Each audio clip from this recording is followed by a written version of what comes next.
Сәлеметсіңдер ме оқушылар? Бүгінгі сабақтың тақырыбы қайырымды қойшы. Бүгінгі сабақта мәтін бөліктерінің мазмұнын түсініп, ретін анықтайсың. Кейіпкерлердің іс-әрекетіне баға беруді үйренесің. Жаңа сөздерге назар аударайық. Қиыршық тас, асыл тас, бұзылып қалу. Оқушылар, жаңа сөздерді сөздік дәптерімізге жазып алайық. Бірінші тапсырма. Ертегіні оқы. Шатасқан мәтін бөліктерін ретімен қой. Оқушылар, іске сәт.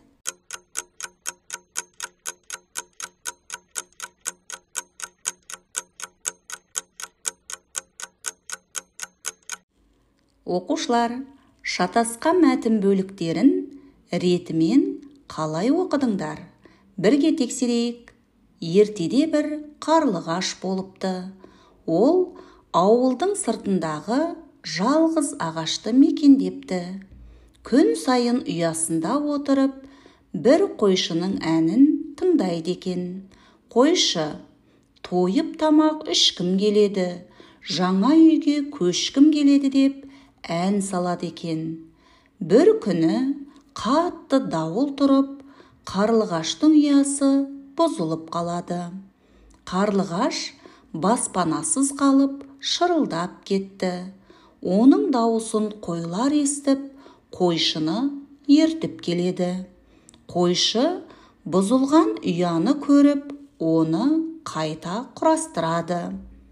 Ұяны өзінің бас киіміне салады да, ағаштағы орнына қояды. Қарлығаш қатты қуанды. Осы кезде өзіне адамның жақсылығын ұмытпаймын деп уәде береді. Бірде қарлығаш ұшып бара жатып, жартастың арасынан жарқыраған қиыршық тастарды байқайды. Қарлығаштың есіне қойшының жақсылығы түседі. Қарлығаш қойшының үйіне күнде бір асыл тастан әкеле бастады. Қойшы асыл тастарды базарға апарып, киім, азық-түлік сатып алады, үй сатып алады. Осылайша қойшының арманы орындалыпты. Қарлығаш қазірде көмек керек адамдарға асыл тас тасып жүрген көрінеді. Оқушылар, сендердің де құрастырған мәтіндерің осындай болды деген ойдамын. Екінші тапсырма. Дұрыс жауапты көрсет. Қарлығаш қай жерді мекендепті? Қойшының қалауы не болыпты? Адамның жақсылығын ұмытпаймын деп өзіне уәде еткен қай кейіпкер? Қойшы арманына ненің көмегімен жетті? Қарлығаш қандай құс? Оқушылар, осы сұрақтардың дұрыс жауабын көрсетейік. Іске сәт.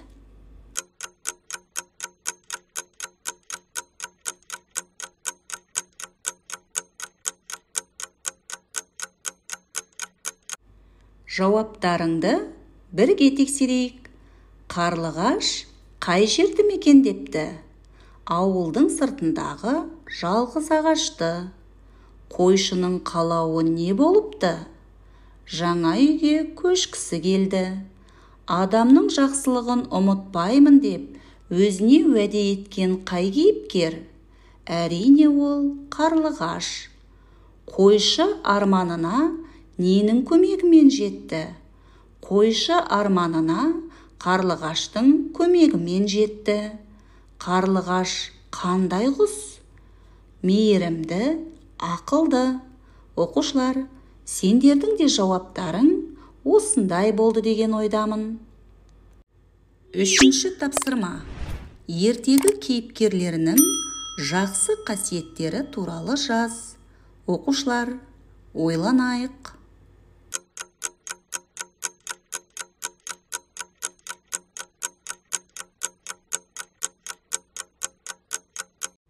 Жауаптарыңды бірге тексерейік. Қарлығашты қайырымды, мейірімді деп айта аламын. Себебі адамның жасаған жақсылығын ұмытпады. Қойшыны қайырымды, мейірімді деп айта аламын. Себебі қарлығаштың бұзылған ұясын қайта құрастырды. Оқушылар, сендердің де жауаптарың сәтті шықты деген ойдамын. Сонымен оқушылар, бүгінгі сабақтан не үйрендік? Мәтін бөліктерінің мазмұнын түсініп, ретін анықтадың.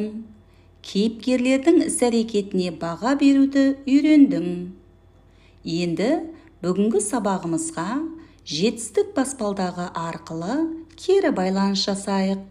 Бүгінгі сабақта барлықтарыңның білімдерің шыңдалды деген ойдамын. Үйге тапсырма. 71-ші бет, 1-ші тапсырма. Оқиық. Ертегіні қайталап оқы. Мазмұнда. Оқушылар, сонымен бүгінгі сабағымыз аяқталды. Сау болыңдар.